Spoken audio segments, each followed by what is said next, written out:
किसानों को जो सुप्रीम कोर्ट के ऑर्डर हैं, जैसे कि मैं बता देता हूँ किसानों के लिए भी क्या है कि जो 5,000 से लेकर 30,000 रुपये तक जुर्माने का प्रावधान है और किसानों पर एफआईआर भी सुप्रीम कोर्ट कह रहा है कि करनी है।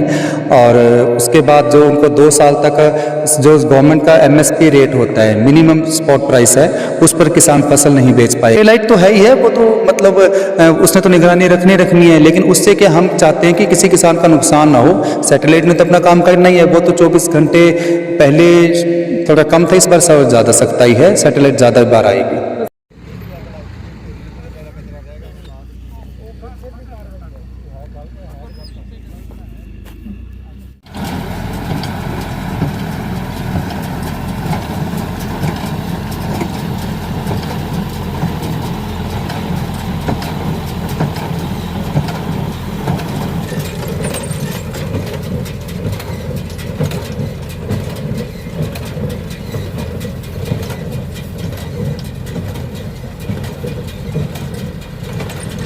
क्या कुछ कहना चाहोगे सबसे पहले? हम किसानों की मदद करने के लिए हम खेतों में ज़मीनें पर आए हैं। हम चाहते हैं कि बिना जानकारी की वजह से किसी किसान का कोई नुकसान न हो। जो सरकार की स्कीमें हैं, किसान उसका भरपूर लाभ उठा सकें, हम इसलिए आ जाए हैं। जी, तो सर इस स्कीम से किसान को क्या कुछ लाभ होने वाला है? किसान को इसमें ऐसे है कि प्रति एकड़ 1200 रुपये सरकार गाठे बनाने के लिए दे रही है। उसमें 2 तरह के से मैनेजमेंट कर सकते हैं पराली प्रबंधन का। एक तो उसमें इन सीटू मैनेजमेंट होता है, जिसके अंदर की खेत की पराली को खेत के अंदर ही मिलाया जाता है, और एक एक्स सीटू मैनेजमेंट होता है, जिसके अंदर हम गाठे बनवाकर पराली को खेत से बाहर निकालते हैं। दोनों ही तरह की परिस्थितियों में सरकार किसान को प्रति एकड़ 1200 रुपये अनुदान राशि दे रही है। तो सर ये धान वाला एरिया है, ऐसे में काफ़ी किसान हैं जो यहाँ पर धान उगाते हैं, तो ऐसे में सर मशीनें बहुत काफ़ी कम पड़ जाती हैं, और उन किसानों को किस प्रकार से आप इतने हैं जो प्रोवाइड करवा पाएंगे? देखिए, सरकार कई सालों से ही सुपर सीडर पे सब्सिडी भी दे रही है, और इस बार भी किसानों को काफ़ी सुपर सीडर भी दिए गए हैं।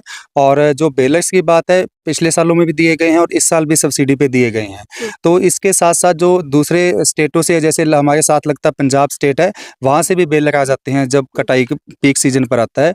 तो ऐसी व्यवस्था बनी रहती है, ऐसी कोई दिक्कत आती नहीं है। तो अपने रानिया की बात की जाए तो रानिया में कुल कितनी मशीनें हैं जो किसानों को जो जिनसे किसानों को लाभ हो पाएगा? बात ऐसी, देखो, कोई भी किसान है, चाहे उसको सब्सिडी पे इम्प्लीमेंट लेता है, आफ्टर ऑल तो उसकी इन्वेस्टमेंट भी है, किसान की भी 50% यदि सब्सिडी पे, वैसे 50% उसकी भी इन्वेस्टमेंट है। तो किसान हर कोई ये चाहता है कि मुझे सीजन के अंदर मैं अपनी जो इन्वेस्टमेंट की है उसका मुझे रिटर्न आए। तो उसके लिए किसान क्या करता है कि दूसरे स्टेट में जहाँ पर पहले कटाई हो रही है वहाँ अपना बेलर लेके चले जाते हैं, लेकिन जब कटाई होती है तब यहाँ पे वापस भी ले आते हैं। तो जो उनके वहाँ पर दूसरे बेलर्स होते हैं वो भी आ जाते हैं। तो व्यवस्था बनी। पिछले साल भी बहुत कम आग लगी थी रानिया ब्लॉक में, और इस बार मुझे उम्मीद है कि 0 बर्निंग रहेगी। और किसानों से भी यही है कि किसानों को जो सुप्रीम कोर्ट के ऑर्डर हैं, जैसे कि मैं बता देता हूँ किसानों के लिए भी क्या है कि जो 5,000 से लेकर 30,000 रुपये तक जुर्माने का प्रावधान है, और किसानों पर एफआईआर भी सुप्रीम कोर्ट कह रहा है कि करनी है। और उसके बाद जो उनको 2 साल तक जो गवर्नमेंट का एमएसपी रेट होता है, मिनिमम स्पॉट प्राइस है, उस पर किसान फसल नहीं बेच पाएगा।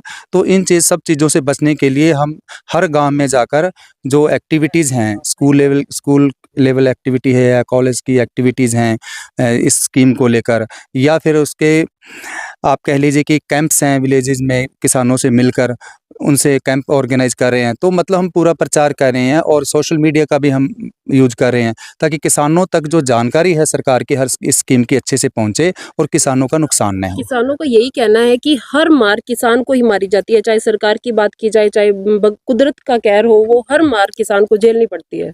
देखिए, किसान का जो खेती है वो ओपन में रहती है, ये कवर्ड एरिया में नहीं रहती। तो प्रकृति का प्रकोप तो कभी भी आ सकता है, चाहे कोई बीमारी है, चाहे कोई फ्लड है, तो चाहे बारिश है। तो ये तो हम मानते हैं कि प्रकृति का में सहन करनी पड़ती है किसान को। और जहाँ तक आप दूसरी सरकार की मार कह रहे हो, सरकार किसानों को मार नहीं रही है, किसानों को अच्छी सुविधाएं और अच्छी स्कीमें देकर किसानों को लाभान्वित कर रही है। जो किसान पराली जलाएंगे उन पे किस प्रकार की व्यवस्था की रखेगी, कैसे नजर रखी जाएगी? उस पर एक तो हमारी टीमें हैं पूरे अदर डिपार्टमेंट एग्रीकल्चर डिपार्टमेंट के साथ साथ अदर डिपार्टमेंट्स के ऑफिसर्स हैं जो उनके ऑफिशियल्स हैं या ऑफिसर हैं उनको लगाया गया। हमारी टीमें बनी हैं, विलेज लेवल की टीम्स अलग हैं और उन पे निगरानी के लिए ब्लॉक लेवल की है, सब डिवीज़न लेवल की और डिस्ट्रिक्ट लेवल की टीमें हैं जो कि इस पूरी मतलब व्यवस्था पर किसानों की मदद के लिए टीमें बनी हैं, किसानों को ताकि नुकसान ना हो। कोई सैटेलाइट का भी कोई वैसे हाँ, सैटेलाइट तो है ही है, वो तो मतलब उसने तो निगरानी रखनी है, लेकिन उससे क्या हम चाहते हैं कि किसी किसान का नुकसान ना हो। सैटेलाइट ने तो अपना काम करना ही है, वो तो 24 घंटे पहले थोड़ा कम था, इस बार ज़्यादा सख्ताई है, सैटेलाइट ज़्यादा बार आएगी। हाँ सर, किसानों को कैसे जागरूक किया जाएगा? किसानों को मैंने पहले ही बताया आपको कि हम पर्सनली किसानों को मिलेंगे और उसमें क्या है कि स्कूल्स में जाके बच्चों को बताया जाएगा कि आप अपने घर पे अपने पेरेंट्स को जाके बताएं कि आपको आग नहीं लगानी है, उसके क्या दुष्प्रभाव हैं उसके बारे में बताया जाए।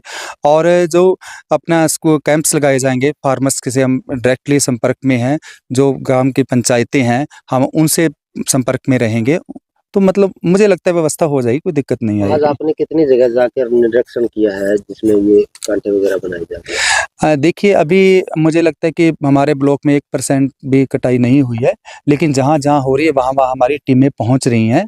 तो मतलब बहुत जल्द मंडे से मतलब पूरे मतलब हर फील्ड ऑफिसर फील्ड में पहुँच जाएगा और अच्छे से एक्टिविटीज़ की स्टार्ट हो जाएँगी।